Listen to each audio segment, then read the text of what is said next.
Жогорку кеңештин бүгүнкү жыйыны жаңы шайланган депутаттардын ант берүүсү менен башталды. Алардын бири Саматбек Ибраев КСДП парламенттик фракциясынан. Ал эми вице-премьер-министр болуп дайындалган Аида Исмаилованын ордуна Айгерим Бейшенбаева депутат болуп келди. Ал Ата журт парламенттик фракциясынан. Белгилей кетсек, депутаттар менен бирге жаңы дайындалган өкмөт мүчөлөрү дагы ант беришти. Кыргыз Республикасынын конституциясын жана мыйзамдарын сактоого, көз карандысыздыгын жана аймактык бүтүндүгүн сактоого ант беремин. Ант берүү президент Сооронбай Жээнбековдун катышуусунда өттү. Анда мамлекет башчысы жаңы дайындалган эл өкүлдөрүнүн ишине ийгилик каалап, алар өлкө оңой эмес кырдаалды башынан кечирип жаткан учурда жумушка киришип жаткандыгын белгиледи. Учур талыкпай эмгектенүүнү талап кылып жатат. Антка бекем болгула, деди ал. Президент өз сөзүндө мамлекет башчысы катары мен үчүн жалпы коомдун, ар бир мекендешимдин ден соолугу кымбат деп билдирип, өзгөчө абалдын мөөнөтүн узартуу оңой чечим болбогонун, анткени бул режим бир топ чектөөлөрдү, ыңгайсыздыктарды, алган эмес калктын жашоо тиричилигине кыйынчылыктарды жаратаарын белгиледи. Таразанын бир жагына жарандарыбыздын ден соолугу жана өмүрү, экинчи жагына экономика жана киреше маселеси коюлду. Мына ушундай катаал сыноону баштан кечирип жатабыз. Мамлекет башчысы катары мен үчүн жалпы коомдун, ар бир мекендешимдин ден соолугу кымбат. Ошондуктан бул чечимге бардым. Мындай чечим кабыл албасак, бул кесепеттин терс таасири узак убакытка чейин тийиши мүмкүн. Өлкөнүн келечегин абдан катуу доо кетирип алабыз. Президент азыр өзгөчө абал режимин алып таштасак, медиктердин күнү түнү жасаган мээнети, тартип сакчыларынын эмгеги, жалпы коомубуздун буга чейин жасаган аракети текке кетерин айтты. Күнүмдүк турмуштагы ыңгайсыздыкка карабай, айрым аймактардагы өзгөчө абал режимин узартуу жана киргизүү эң зарыл кадам экендигин баса белгиледи. Мамлекет башчысы азыркы кырдаалда эч ким колдоосуз калбаарын дагы кошумчалады. Азыркы кырдаалда эч ким колдоосуз калбайт. Муктаж болгондорго жардам берүү учурдагы эң көйгөйлүү милдет катары аныкталган. Мамлекет тарабынан жасалчу социалдык коргоонун бардык механизмдерин колдонобуз. Аялуу катмардагы жарандарды күнүмдүк тамак аш менен камсыз кылуу маселесин чечебиз. Пенсиялар, жөлөк пулдар, айлык акылар сакталат, өз убагында берилет. Өкмөт бул багыттагы иш-чаралар үчүн зарыл болгон резервтердин баарын колдонууга мүмкүнчүлүгү бар. Барыңарга белгилүү, бизде башка өлкөлөрдөгүдөй резервте коопсуздук жаздыгы болгон эмес. Дүйнөнү өзгөртүп жаткан бул кырдаал өлкөдөгү кайсы тармакта кандай көйгөй бар экенин ашкереледи. Саламаттыкты сактоо тармагы туташ реформага муктаждыгын турмуштагы бир ирет далилдеди деп белгилеп, президент көптөгөн иш-чаралар коронавирустун өлкөдө пайда болушунан улам жылдырылгандыгын кошумчалады. Быйыл Улуу Ата мекендин согуштагы жеңиштин 75 жылдыгын белгилей турган жыл. Өлкөбүздүн тарыхында бул ыйык датага байланыштуу иш-чараларда өзгөрүүлөргө учурайт. Дүйнөнү өзгөртүп жаткан бул кырдаал өлкөдө кайсы тармакта кандай көйгөй бар экенин ашкереледи. Коомдун саламаттыгын коргоодогу жана бул тармакта башкаруудагы көйгөйлөргө кат бердик. Саламаттык сактоо тармагы туташ реформага муктаждыгын турмуш дагы бир ирет далилдеди. Мындан тышкары илим, билим тармагы да замандын жаңы чакырыктарын эске алып, жаңыртууну талап кылат. Акыбал оңоло баштаган жерлерде айрым талаптар жеңилдетилет, а бирок учурдагы кыйынчылыкка карабай, экономиканы сактап калуу боюнча бардык иш-чаралар аткарылат деп баса белгиледи Сооронбай Жээнбеков. Ал электрондук форматта жүргүзүлүшү мүмкүн болгон бардык иштер улантыларын айтты. Өлкөнү санариптештирүү программасын ишке ашыруу токтобойт, бул уланат. Санариптештирүү боюнча акыркы 2 жылда жасалган иштин пайдасын бүгүнкү күнүмдүк турмушубузда көрүп жатабыз. Өлкө экономикасын, калктын турмушун жакшыртууга багытталган улуттук долбоорлорду уланта беребиз. Алар кечеңдеши мүмкүн, бирок Кудай буйруса үзгүлтүккө учурабайт. Бул долбоорлорду ишке ашыруу үчүн бизге көмөк берип жаткан донорлор да өз жардам токтотпой турганын белгилешти. Ажо чет мамлекеттерден мекендештер алынып келинип жатканын, өлкө атуулдарын кыйын кезеңде тыштабаарын айтып, чек аралар жабылганына чейин 6000ден ашык мекендеш Кыргызстанга кайтканын кошумчалады. Мамлекет башчысы эл аралык өнөктөштөр менен сүйлөшүүлөр активдүү жүргүзүлүп жаткандыгын, жардамдар келе баштагандыгын белгилеп, вирус менен күрөшүүдө өлкө жалгыз эмес экендигин айтты. Ал вирустун экономикага тийгизген терс таасирине карабай бардык күч аракеттер жумшаларын дагы айтып өттү. Өкмөт жергиликтүү бийлик менен кеңешип, акыбал оңоло баштаган жерлерде айрым талаптарды жеңилдетебиз. ишкери чөйрөнүн өзгөчөлүктөрүн эске алып, жумуш орундан жоготпоо максатында айрым субъекттерге уруксат берүү мүмкүнчүлүгү каралат. Бирок коркунуч азайбаган калктуу колунуштарды локализация жасап, ар бир айыл жана шаар үчүн өзүнчө режимди колдонууга барабыз.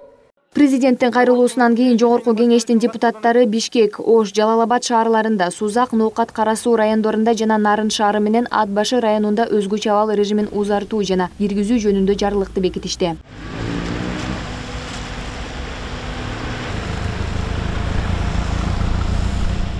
Андан соң эл өкүлдөрүнө коронавирус менен күрөшүү боюнча жасалып жаткан иштер тууралуу маалыматты Республикалык штабдын жетекчиси, биринчи вице-премьер-министр Кубатбек Боронов берди. Ал докладында обсервацияга 11 миңден ашуун койка орундук даярдалгандыгын айтып, 9 лаборатория иштеп жаткандыгын билдирди. Кубатбек Боронов ажо белгилеп өткөн чет жерден мекендештерди кайтарып келүү маселесине дагы токтолду. Бүгүнкү күндө Кыргызстанга дагы келүүчү жарандарыбыздын жалпы саны 4371'di түзөт. Россия, Москва, Новосибирск, Екатеринбургтан 2716 адам.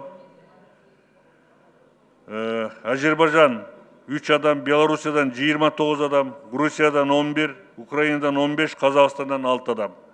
Бардыгы болуп, СНГ мамлекеттерден 2780 адам бүгүнкү күндө келебиз деп келүү каалоолорун билдирүүдө. Кубатбек Бороновдун доклады бүткөн соң суроо жоопко өтүлүп, эл өкүлдөрү көпчүлүк бөлүгү тарабынан карантинде канча адам жатканы жана атайын эсепке чогулган каражат тууралуу суроолор узатылды. Жанагы фондко түшкөн, жардамга түшкөн акча 123 миллион сом экен болгону. Эми ушуну тизмелеп жазып берсеңер, канчасы кызматкерлерге кетти, канчасы бөлөк жака жумшалды, ошонун баарын жазып берип койгула, элде суроо болбойт. Қазір ичип алды, жеп алды деп эле, конечно, бир күнөөлөгөндөн токтотуш керек бири-бирибизди. Бүгүн колдошубуз керек. Коронавирус бир жагынан душман болсо, экинчиден бири-бирибизге душман болбойлу. Ал арада эл өкүлү Төрөбай Зулпукаров укук коргоо кызматкерлери аралыкты сактап иштөөсү, алар вирусту алып жүрүүчүлөр болуп калуу коркунучун эске алуусу керектиги тууралуу пикири менен бөлүштү. Укук коргоо органдарыны өтө жакшы иштеп атат, сөз жок. Бирок ошол баягы текшерүүдө, пропусту текшергенде, машиненин документтерин текшерип атканда жакшы бир инструкция берсеңиз, колу менен кармабасын, эч качан. Аралыктан текшерсин. Колу менен эчтекени кармаганга болбойт. Алар вирусту таркатуучулар болуп калат. Төрөбай Зулпукаров элге керектүү коргонуучу кийим-кече, бет кап маселесин да көтөрдү. Түшүндүрмө так берип коюш керек болуп атат. Кээ бир тамак аштан сырткарыдагы кийим-кече, элге бүгүн керектүү кийим-кечелер, маска, комбинезон дегендер бар, ошолор кантип иштетсе болот. Өзгөчө кырдаал кирген жерлер. Саламаттык сактоо министрлигинин буйругу менен бекилген тартип бар. Ал тартипти бардык ошол жерлердеги медицина кызматкерлерине, координаторлорго жөнөтүлдү. Бул 30 март күнү бекитилип берилди. Ошол жердеги коргоочу кийимдерди кайсыл уровенде иштеп жүргөн кызматкерлер, деги эле медицина кызматкери эмес, бардык кызматкерлер кандай кийиш керек? Мисалы үчүн лабораторияда иштеген лаборанттар кандай уровенде костюмдерди, очкилерди, маскаларды тагыш керек, респираторду. Ал эми тиги дарылануучу менен прямой контактта болуп дарылоодо иштеп аткан медсестра менен врачтар кандай кийиш керек? Анан обсервацияда, анан мобильный группа деп коет, жана домашний карантинде отургандарга барып иштеп аткандар, постто тургандар кандай кийиш керек экенин бардыгы ошол приказда бөлүнүп жазылган. Андан тышкары депутаттар тарабынан жазгы талаа жумуштарын толук кандуу жүргүзүү үчүн шарттарды түзүүгө байланышкан көптөгөн сунуштар айтылды. Алар өкмөткө жазгы талаа жумуштарынын үзгүлтүксүз болуусун камсыз кылуу үчүн техника тетиктерин сатып алуу боюнча тоскоолдуктарды жоюу керектигин билдиришти. Биздин мына экономиканы деле мындай артта калтырбай, мындай таштап койбой, эртең бул илдетти дагы биз тартип менен, ынтымак менен жеңебиз, Кудай буйруса. Мына ушуну жеңгенибизден кийин эртең бизде кандай азык түлүк коопсуздугу, эртең бизде мындай ошол боюнча дагы биз мындай азыртадан карап коюшубуз керек. Мына жазгы талаа иштери болуп атат бүгүнкү күндө. Мына Ош, Жалал-Абад, Баткен, мына Чүйдө кече акыркы жааган кар дыйкандардын мөмө жемиштерин, бак дарактарды үшүгө алып кетти. Биринчи вице-премьер-министр Кубатбек Боронов бүгүнкү күндө коронавирустан коргонуучу каражаттардын тартыштыгы чечилип жатканын билдирип, жасалма дем алдыруучу аппараттардын керектигине токтолду. Ал ошондой эле келип жаткан жардам тууралуу айтты. Мен официалдуу түрдө буну толук кандуу айта аламын. Бардык жерлерге бүгүнкү күндө жетиштүү санда берилген. Азыр дагы фонд аркылуу сатып алуу иштери жүргүзүлүп жатат. Кече күнү булар бул жердеги бир атайын ушул коргоочу костюмдарды алып келген компания менен договорлордун үстүнөн иштеп жатышат. Бүгүн эртең дагы 50 000 комплект сатып алууга мүмкүнчүлүк бар. Андан сырткары гуманитардык жардам катары дагы келип атышат. Билесиздер, абдан көп келди бизге, тышкы башка биздин кошуна мамлекеттерден.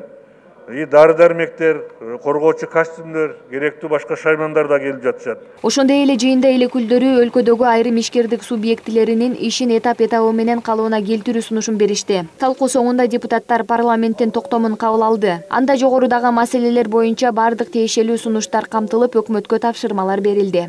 Айза Камчыбекова, Нурдан Карыпбеков, Пирамида.